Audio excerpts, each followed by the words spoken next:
My name is Hannah Studd, and today I'll be sharing with you collaboration challenges and technology opportunities at the intersection of perinatal and mental health journeys. A major life event that over half of the world's population might experience at one time, pregnancy and childbirth.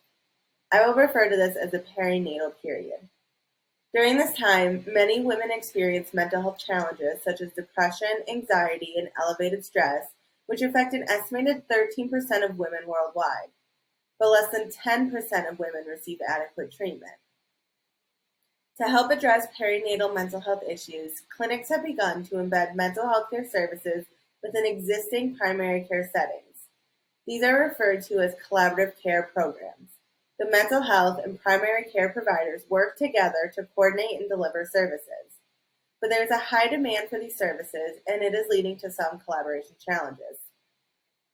To better understand the challenges that exist within collaborative care programs, Sue and colleagues developed a conceptual framework, the Parallel Journeys Framework.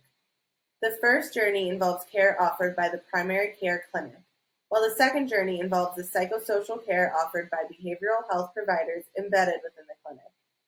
We use this framework as a lens to understand the challenges that occur at the intersection of obstetric care and mental health care. And with this, we are able to expand the framework's utility for CSCW research and suggest design opportunities to address these challenges. Our research team had two specific questions we wanted to answer. What challenges do clinical stakeholders have when delivering perinatal mental health care? And what challenges do patients have with receiving and engaging in their perinatal mental health care?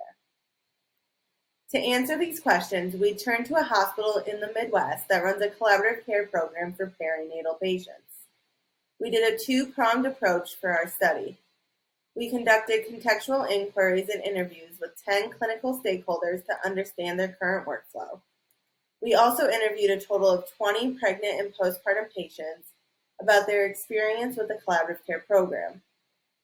In our qualitative analysis, we paid attention to each person's perspective on challenges and opportunities for improving the delivery of the collaborative care services to patients. First, we defined the phases of obstetric care and psychosocial care.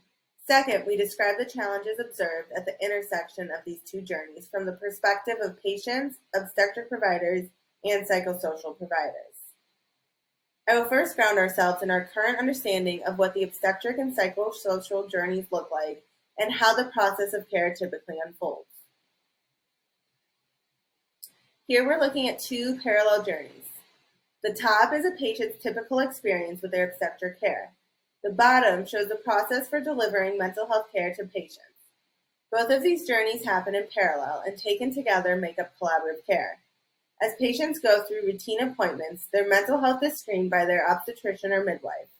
When they identify symptoms, patients are referred to the mental health care providers in the clinic who do intake assessments, create, then monitor a patient's treatment plan. This continues through childbirth. The last visit patients have with their obstetrician or midwife is about 6 weeks after delivery and up to 1 year after delivery, because that is when patients can still experience symptoms of perinatal depression or anxiety. After this point, patients are discharged from the collaborative care program. Patients who have longer-term treatment needs are referred to external providers. Now that we have a sense of what the obstetric and psychosocial parallel journeys are and how it's supposed to work, let's discuss what challenges occur. These challenges manifest in various ways throughout the collaborative care journey. Today, I will share 3 of these challenges. Please see the full paper for information on many more challenges we uncovered. Once mental health symptoms have been identified by the obstetric providers, they are referred to the collaborative care program's care managers. However, a challenge at this touchpoint is when the obstetric provider and care manager have different perceptions about the urgency of the patient's mental health needs. The obstetric providers may not know enough to determine whether the patient is in crisis and needs immediate care, and so it is treated like a crisis regardless. Here's a quote from a care manager explaining the situation. Obstetric providers send the patient my way, and sometimes it can be more of a crisis situation, which is fine, and that's part of mental health, but we're a treatment program, not a crisis program.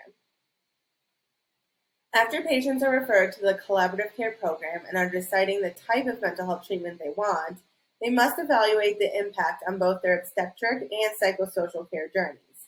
They take into account opinions from multiple providers and consider their physical and fetal health. While there is no clinical evidence that commonly used antidepressants cause harm to fetuses or infants, many patients shared their questions about how these medications might affect the development of their child. These concerns were sometimes enough for patients to choose therapy rather than medications as part of their treatment plan. One patient described her thought process. She considered not just her fetus's health, but her own health as well.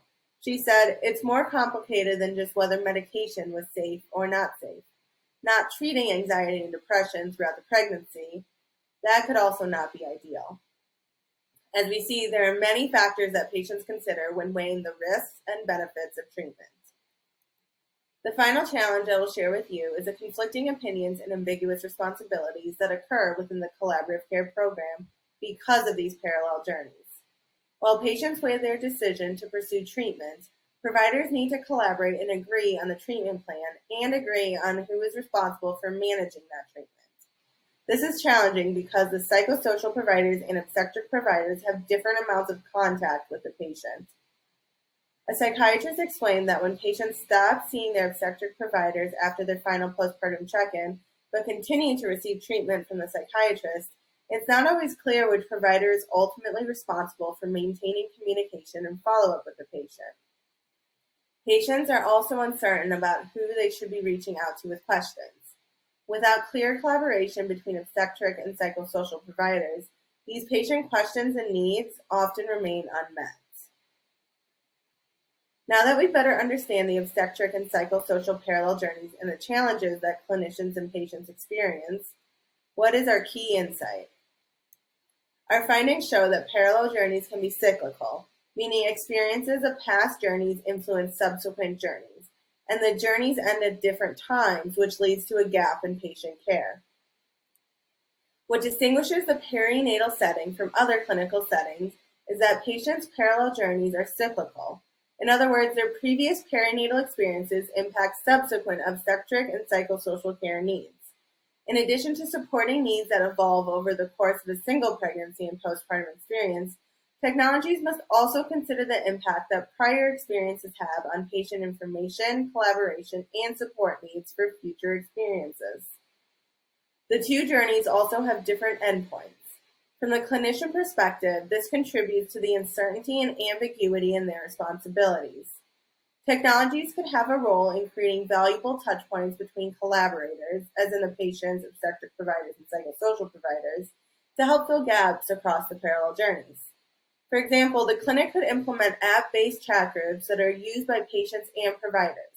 This type of platform could allow the providers to have a continuous touchpoint with the patient even after the patient ends their obstetric care journey.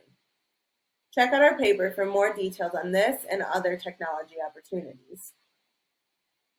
The ultimate goal of all of this is to really optimize mental health care delivery, ease the strain of an overburdened system, and support patients accessing and engaging in their perinatal mental health.